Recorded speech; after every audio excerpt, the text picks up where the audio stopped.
खाद्य गरम रखिबाकू आमे माइक्रोवेव रो व्यवहार करिथाउ। एहा खाद्य को शीघ्र गरम करिबा सह एथिरे काम करिबा मध्य खूब सहज होइथाए।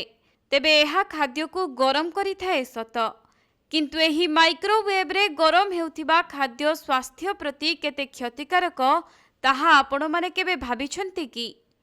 विशेषज्ञों कहिबा अनुसारे एही खाद्य मनीष पई प्राणघातक।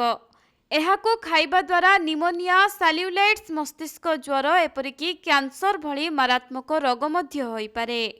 आजिकाली व्यस्तबहुल जीवनशैली समस्ते आपणाउछंती नुआ नुआ टेक्निक, जेउथे पाई काम करिबा खूब सहज हेउछि।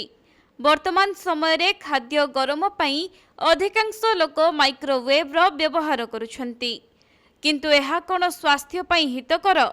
विशेषज्ञों अनुसार माइक्रोवेव रे खाद्य गरम करिबा बहुत क्षतिकारक। अधिकांश लोक घरे माइक्रोवेव रखुछंती। माइक्रोवेव रो सबु खाद्य बिना कोनोसी झंझट रे गरम होई जाउछि, किंतु विशेषज्ञों अनुसार माइक्रोवेव रे खाद्य गरम करिबा स्वास्थ्य पई बेस हानिकारक।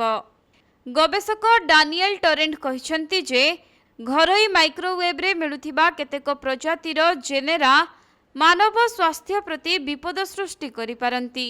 एपरिकी किछि प्रजाति रक्त को संक्रमित करिबा सह अन्य केतेक निमोनिया, किडनी रोग, सेल्युलाइट्स, मस्तिष्क ज्वर परि अनेक रोगर कारण होई पारे। माइक्रोवेव रे मांस एवं क्षीर गरम करिबा फଳରେ एथिरु कोकिर्नोजेन सृष्टि होइथाए, जहा कर्कट परि विपज्जनक रोग मध्य सृष्टि करि पारे। केवल एतिକି नुहे, माइक्रोवेव रे खाद्य गरम करिबा मध्य पोषक तत्व को खराब करिथाए। ओवन रे खाद्य गरम करिबा द्वारा ताहा सहजरे गरम होइथाए सत, किंतु सेही खाद्यरु कोनोसी पोषक मिलि नथाए।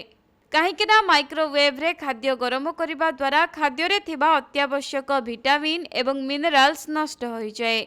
तेबे एथिरु रक्षा पाइबा पई माइक्रोवेव को यथा संभव कम व्यवहार करिबा उचित।